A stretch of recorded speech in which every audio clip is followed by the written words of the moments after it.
What's up sa inyo mga ka-farmers? So today sa video mga ka-farmers is bibisitahin natin yung mga bunga ng ating mga kalamansi at saka mag-harvest din tayo ng mga pananim natin dyan, katulad ng bell pepper, talong, at ano pang makikita natin dyan ng mga gulay. So bago yan, intro muna.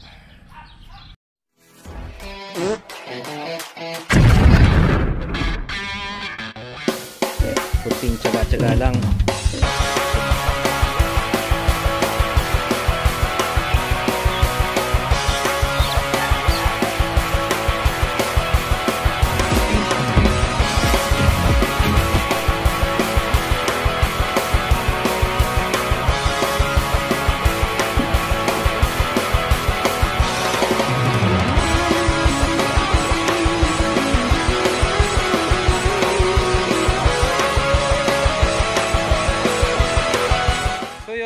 Mga ka-farmers, nandito na tayo ngayon sa ating part ng mga kalamansi. So ngayon ko lang i-check yung mga kalamansi natin, yung mga bunga nya. So ito, tignan natin. Yan yung mga naunang namulaklak, mga ka-farmers. Yan, medyo maliliit pa, mga isang buwan pa nito mga ka-farmers. Isa pwede ng harvest. Yan yung kalamansing pinipilit pinipilit na pwede ng gamitin, pero actually hindi pa siya pwede. So ito, may mga naglalaylay na dito. Yan, medyo mabigat na siya. Tapos dito sa part na to is halo-halo, may maliit, may malaki, mayroon nang pwedeng i-harvest. Katulad nito, pwede na to. Yan, pwede na yan i-harvest, malaki na siya. Tapos dito, yan, yan, pwede na siyang i-harvest, sobrang laki niya pa. Yan yung mga pwede nang i-harvest, mga ka-farmers. Yan, mga ganito. Pero ito hindi pa to, ito malaki. Yan, pag mga ganito, ito yung mga pilit, maliliit pa. Lalo na to, maliliit pa. Yan yung mga bunga ng ating mga kalamansi. So dito sa kabila, ganun din, hindi pa siya pwedeng i-harvest. Mga isang buwan pa nito, mas maganda isang buwan bago ito i-harvest, para talagang maganda yung bunga niya. So doon naman tayo sa kabila. Doon sa kabila, ito yung mga nahuling na mulaklak. So check natin yung mga bunga niya, kasi wala nang bulaklak. Yung mga bulaklak niya is nalaglag na. So ang sunod po niyan is bunga na. So ito na. Ayan, maliliit pa. Ayan, maliliit pa siya. Diba? Maliliit pa siya mga ka-farmers. Ayan, sobrang liit. Yan, ito pa. Maliliit pa. So yan mga ka-farmers, yan lang yung update natin sa ating mga kalamansi. Yan. So ngayon, punta naman tayo dun sa harap ng aking bahay. Meron akong mga tinanim din doon na mga sari-saring mga pwedeng pagkuhanan na magiging pagkain natin. Katulad dito, upo. Yan, meron tayong talong dito.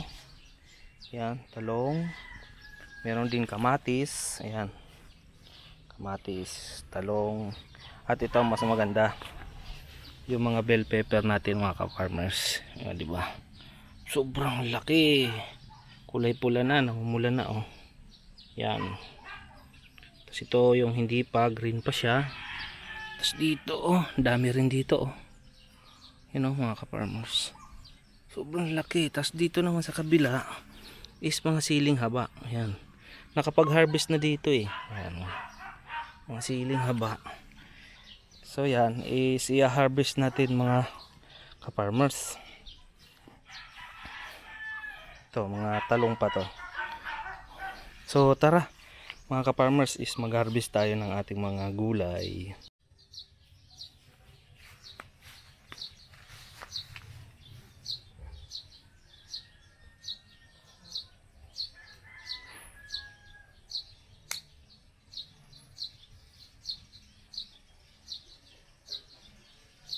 Yan mga ka-farmers.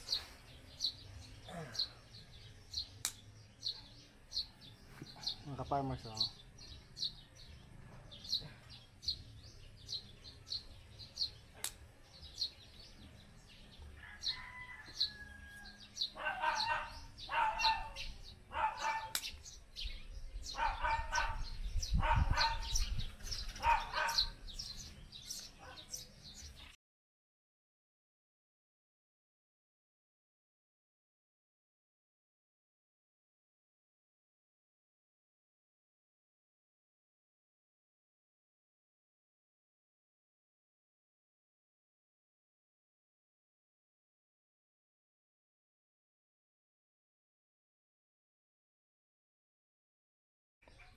So mag-harvest tayo dito mga ka-farmers, yung pwede nang kunin ng mga kalamansi.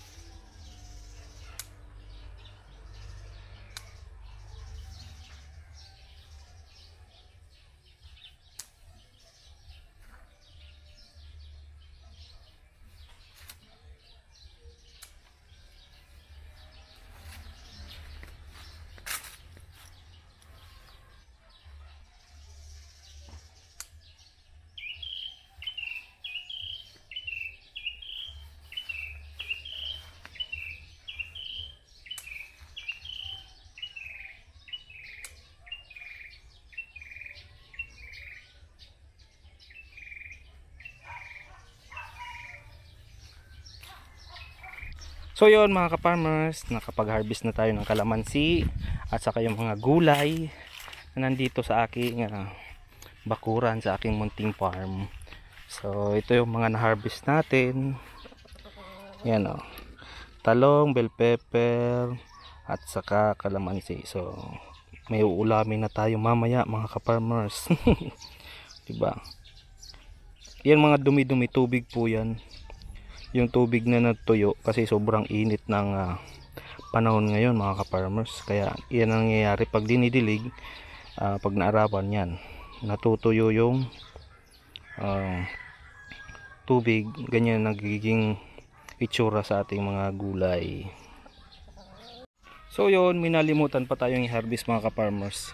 Yan, itong siling haba. Diba?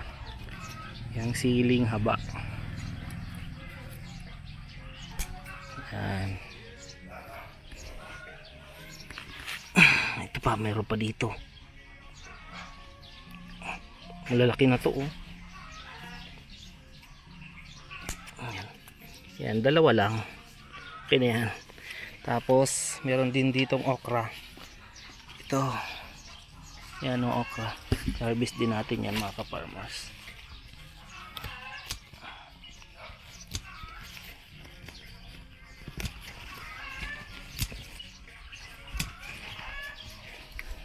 Yan. So yan ang mga na-harvest natin.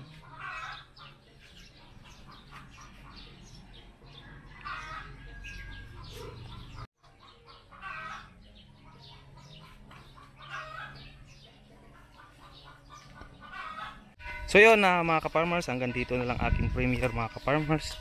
Sa lahat mga nanonood dyan, thank you so much. So hanggang dito na lang mga ka-farmers. At magluluto na tayo. Bye bye, see you in my next premiere. Nairicos TV, bye bye, love you all. Hi Nairicos TV, ako nga pala sumigit lang. Like, comment, share, and subscribe kay Nairicos TV.